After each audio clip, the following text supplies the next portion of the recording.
Please stand now as you're willing and able and join in singing hymn number 123, Spirit of Life.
This morning we're pleased to have with us Reverend Sandra Hopper. Ordained as a Unity minister in 2006, she moved back to the Valley in 2011. And in 2012, she and her husband Wes began pioneering Abundant Life Unity Spiritual Center in Goodyear, Arizona. One of Reverend Sandra's passions is prayer.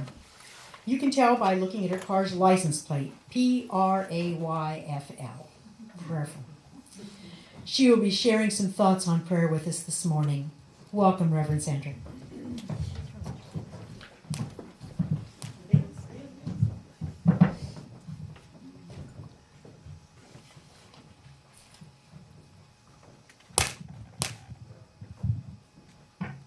Dear God, if you're in church on Sunday, you might see my new shoes. Dear God, if you're wondering what I've been doing, I'll have a conversation with you about that.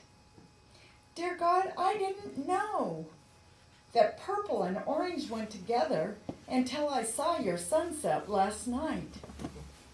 Dear God, I don't understand how you can love everyone when I have trouble loving my brother. The wonder and magnificence of a child as they connect in prayer with God in their own way. And I remember praying in a similar fashion when I was a young, very much younger person, waiting in church for the service to start, making promises to God because I knew that God was there. I started going to church when I was about 2 years old with my grandparents. And then when I would go home, I wanted to go to church. And my family, my parents finally decided they would take me because they thought dropping a 2-year-old off at church would not be a very good idea. So they went with me. But I continued to go to church, and as I did, my experience of prayer continued to change and is much different than it was back then. I went through a phase where I had my list, just like going to Santa Claus with my list of, I need this and I need that, and so-and-so is sick, and this is what's going on in so-and-so's life. And I had this whole list, and a lot of it was a begging prayer. It was begging God to listen to me and to hear how important my prayer was that needed to be spoken and needed to be answered. And that's where I was for a long period in my life. But what I've done is spent time in the practice of prayer, and I now realize that my prayer life had to do a lot with who I thought God was, or what God was in my life. And that has changed so much. I no longer think of God as out there somewhere on a cloud, sitting there waiting for me to do something wrong so that God can take his thumb and just squash me. I no longer think of God as being someone who will withhold from me what I want because I haven't been good enough. To me, as I look into Scripture, I see that God is love. Yes, in the times in the past, if you look in the Hebrew Scriptures, it talks about this angry, vengeful God. But it was a very mythical way of looking at God. If the lightning came down and struck a tree, God was angry. You know, whatever was going on in nature, hailstorms, droughts, whatever, it was because God was upset with the people there. But now as we move into a more scientific age and a way of seeing that within us is God, we don't have to look out there for the answers to our prayers. We can go within and have that experience.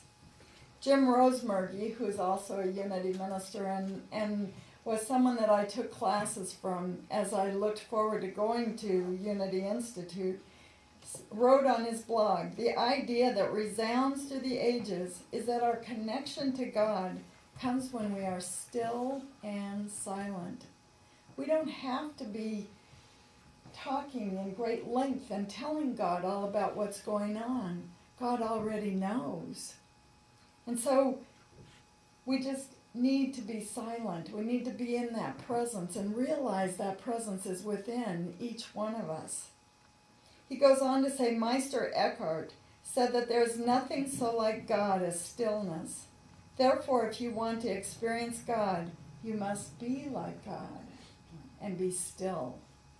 As we listen, then we make that connection with the God of our being, in that stillness, in that place. For in Psalm 46 it says, "Be still and know that I am God." How often are we in our time of prayer and meditation when we're just praying our hearts out, just making that list or just knowing how great things are, and yes, we want the answers to come to us, and yet we go take a shower and guess what? There it is. The answer's right there. It comes to us. We're in the stillness. Or when we're driving and all of a sudden those divine ideas come forth from our very being. Neil Donald Walsh in the movie The Secret had a blackboard. Do you remember that? He had a blackboard and on it he said, "There is no plan." Guess what? There is no plan out there that we have to strive toward. We don't have to stay within a certain narrow confines because that's the plan, that we have to just walk that narrow way. There is no plan. There is no ruler getting ready to tap you on the head. Ever been to parochial school? I understand in the past that happened quite frequently. In Unity we talk about a divine 2x4 that'll hit us on the head. But actually, the answers come from within here. We don't have to wait for the divine 2x4, and we don't have to wait for Sister Margaret's ruler. We can just know that those answers are from within us. And it's not God shaping our lives, it's the higher self that is us, that knows what our gifts and passions are, that wants us to be able to move forward and to realize who our connection is with this God. I call this God one power, one presence. God, omnipotence. You may call God by something other than God. You may call this presence energy, a higher power, Allah, Atman. There are many words for this presence, this energy that we've all been created out of.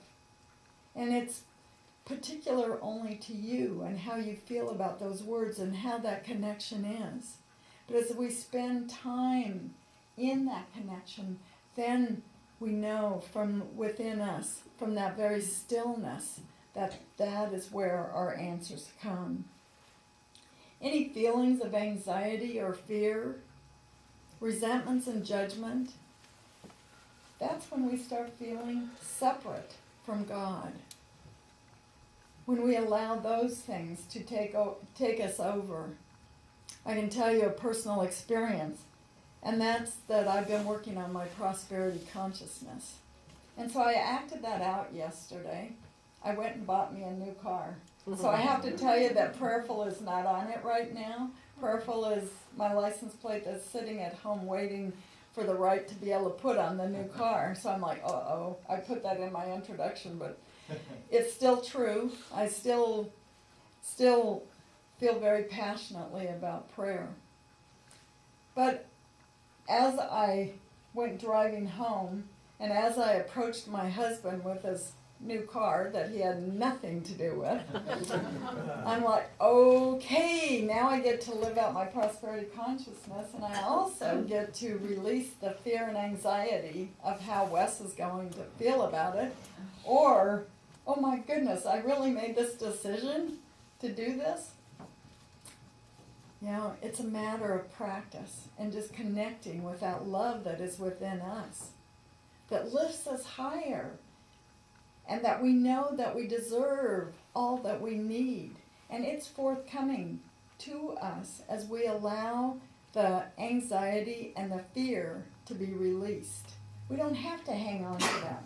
We can know that that kind of thoughts, those kind of ways of being, only separate us from our knowledge of who God is in each one of us. There's a little 4-year-old whose parents brought home a newborn baby. And he kept saying, Mom, I wanna go in and talk to the baby. I wanna be there all by myself. Well, you can imagine the parents thinking, here's their newborn baby. What does this 4-year-old want? Is he upset because he's no longer number one in the home? And finally, they gave in to his pleading. And they turned the baby monitor up really high. And they could hear this little voice that came through the baby monitor saying, please, baby, please, tell me about God. I'm forgetting. And see, we each had that remembrance of who God is as we came to this physical being here on earth. That knowingness of this God who resides in us, this presence, this energy. We all had that knowledge when we came in. But we allowed the anxieties and fears and all of the teachings that we received from adults in our lives who had received the same things, came into our lives, and so slowly we began to forget. We forgot. And so we think that we're separate from God, that God is way up there somewhere watching us. And yet God is in here. God is who I am. I am a divine being. You are each divine beings with that God presence in you. Genevieve Behrend, who was the only student of Thomas Troward, quotes Thomas Troward in her book, The Invisible Power, saying, my mind is a center of divine operation. The divine operation is always for expansion and fuller expression. And this means the production of something beyond what has gone before. Something entirely new, not included in the past experience, though proceeding out of it by an orderly sequence of growth.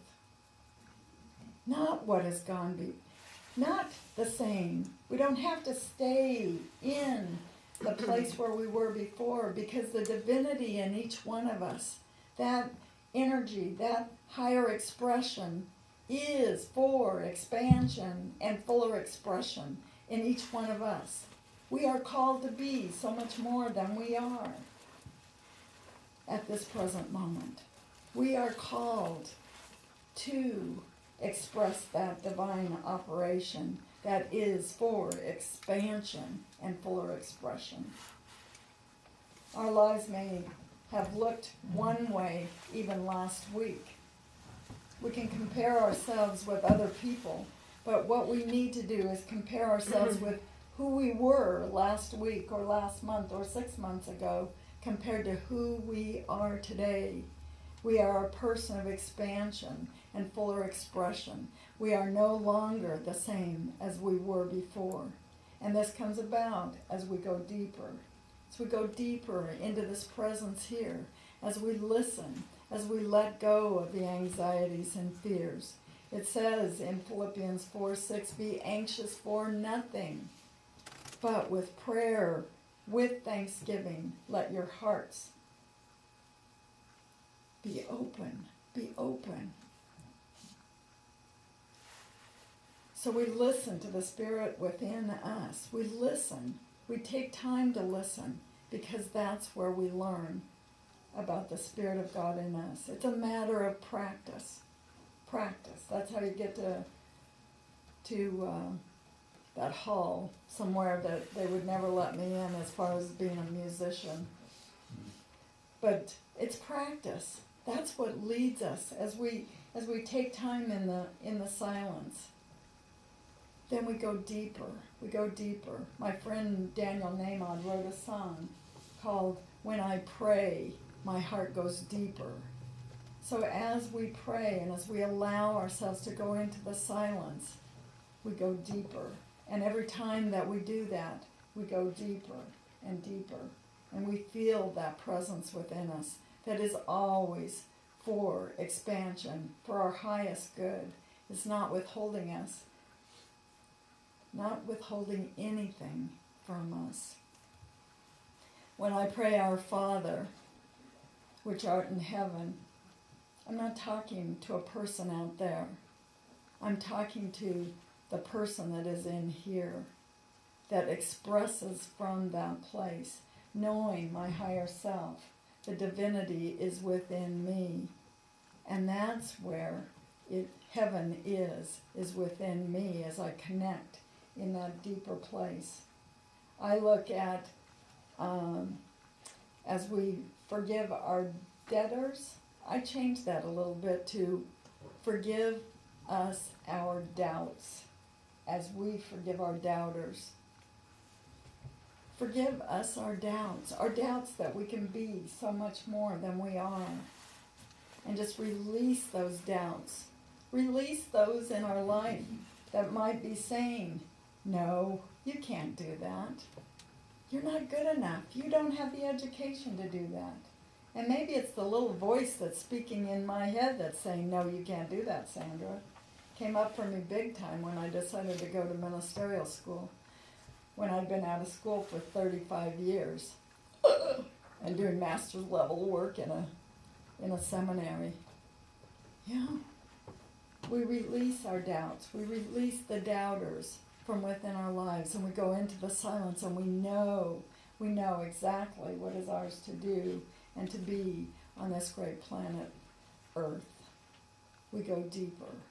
I don't know about you, I've exchanged some of what has gone on in my life as far as my prayer life and where I was once with my list, and even in the wonder of the childhood and the innocence there, knowing that God was present, but knowing so much differently today than I did even then.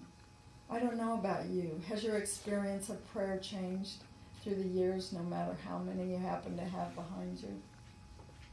I know for me that it has been about practicing and being willing to experience that presence within me. I challenge you to go deeper. When my heart goes deeper, I experience God.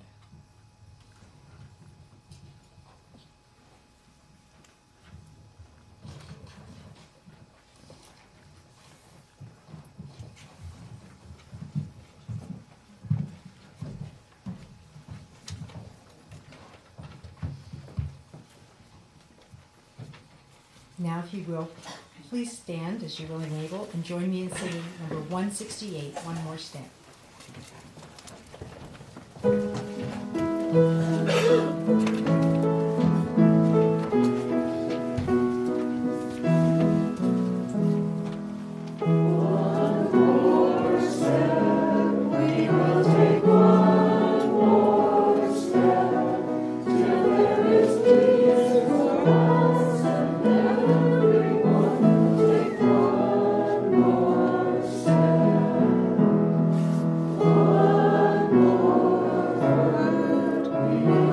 One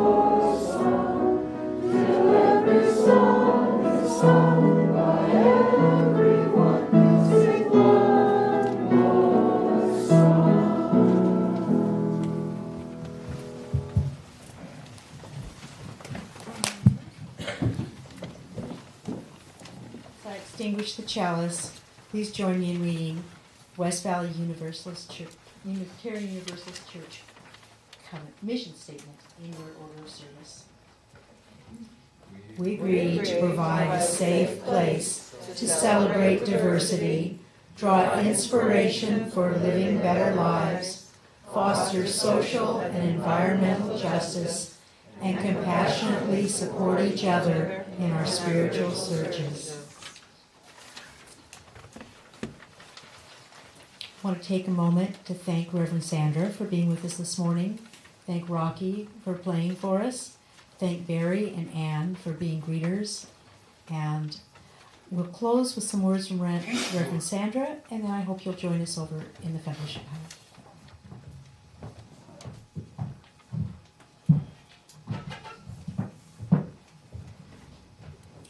It's been a real pleasure to be with you this morning, and the warm welcome I received as I came this morning, and to see some familiar friends who come out to support me, so that I would know that at least one face, but now I know a lot. So thank you. My encouragement to you is to take a look at your own prayer life and what it means to you. To me, prayer is our connection with a divine being, with a divinity that is within each one of us. To take a look at that and see where you are. See if you would like to go deeper, because it is our connection. And as we connect with the Spirit of God within us, our lives are fuller, as we realize how much we're loved and cared for on this planet Earth, and as we go out to express our divinity in marvelous and wonderful ways.